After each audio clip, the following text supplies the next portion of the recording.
Stay tuned for urban legends to ghostly tales of the paranormal, because now it's time for Message on the Wall. Welcome to another Message on the Wall, this time visiting Haunted Cemeteries in Indiana. We begin at the Batson Cemetery near Jackson that sits beside the Salamone River, cutting into a wooded area on southeast Willow Road. This graveyard has suffered from vandalism in the past, and so now is regularly patrolled by sheriff's deputies, who will arrest anyone found on the site for trespassing. Being southeast of Warren, when going along Willow Road from that direction, the cemetery is on the right, while coming from Montpelier it will be on the left. The last interments took place in the 1960s, making them very recent, but there are those that are older. Over the years, a legend has sprang up of 13 unknown graves, this being due to them being blank or worn markers, but these have been proved to be no more than stepping stones making up a path into the graveyard.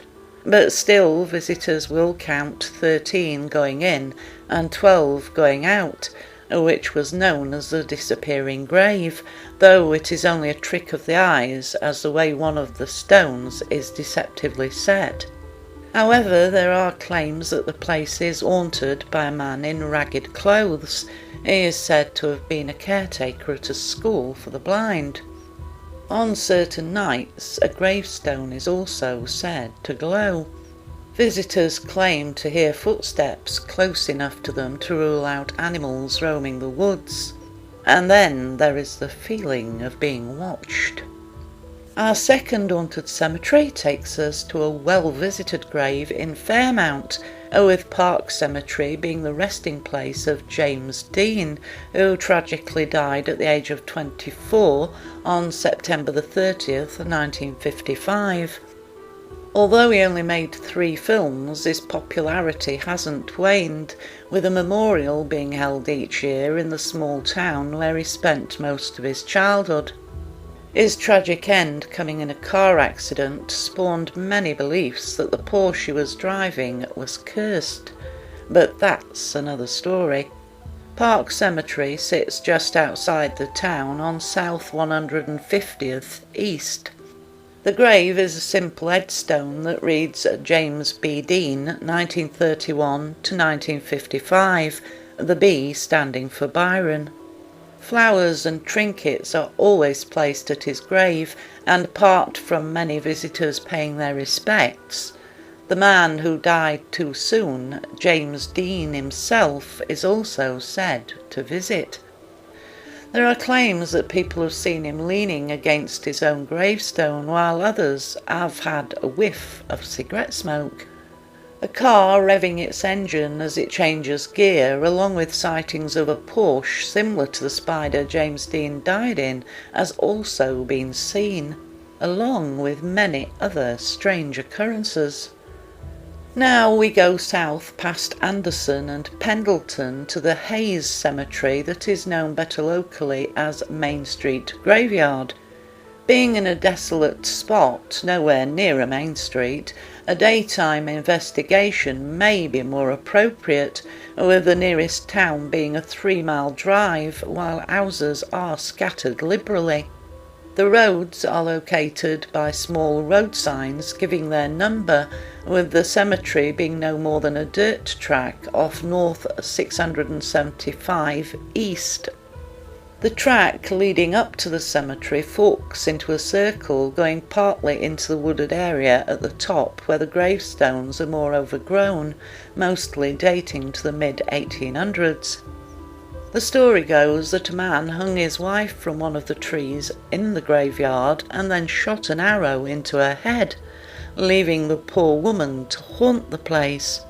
But there is more than the spirit of a female here, and being in such an isolated location made it an ideal setting for satanic rites. Some of the graves were opened, with the body parts being used in the rituals. Whether it is something conjured up by those acts, or those interred there not wishing for it to happen again, The place can be oppressive with an unwelcome feel to it. There have been reports of footsteps, voices and laughter, as well as people feeling they have been forcefully pushed. Our fourth cemetery takes us to Indianapolis and Paul Ruster Park.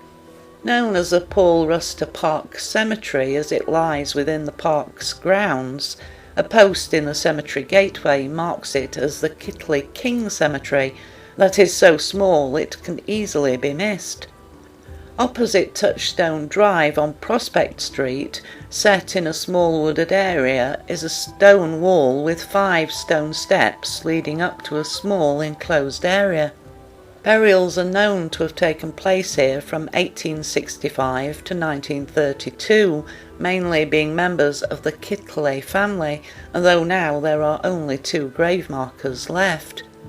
The haunt is that of a boy no more than 12 years old. John W. King's marker can be found here, being born in 1881 and dying in 1893. During his lifetime the land was owned and farmed by his family rather than being the state park that it is today, with the cemetery being a family plot. It's said that John was playing on the railway lines when he died, and there is a track just south of Paul Ruster Park. The boy has become somewhat of a legend, with stories that he's seen not only by his grave but around other areas of the park. The sound of a harmonica being played is put down to him, as well as EVPs that contain the voice of a young boy.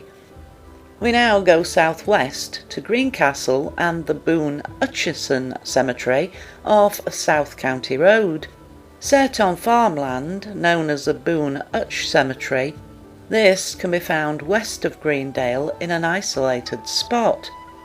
Founded by the early pioneers, some of the graves date back to 1812. The Boone family produced one man that is still remembered to this day, Daniel Boone. There is quite an impressive marker for a Daniel A. Boone, but that is a later descendant. There is also a stone for Susan Boone Rissler, who died in 1885, stating that she is the sister of Daniel Boone.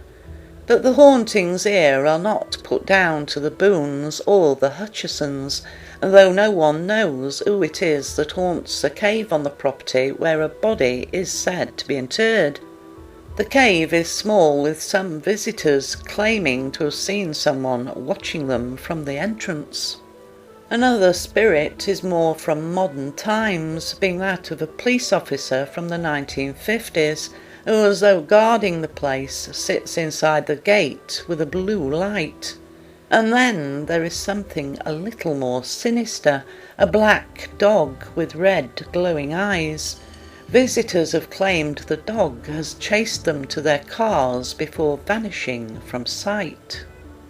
Lastly, we head southwest to Poland. That is Poland, Indiana, and the Zion Union Church of Christ Cemetery on North Bowling Green, Poland Road.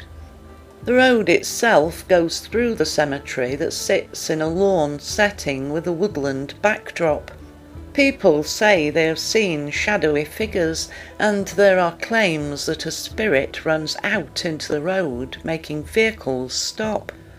Locals believe that it is a warning, and that anyone seeing the apparition should turn around and go back the way they came. And that has been Haunted Cemeteries in Indiana. You've been listening to Message on the Wall, brought to you by Paranormal X, your website for everything paranormal at www.paranormalx.yolasite.com.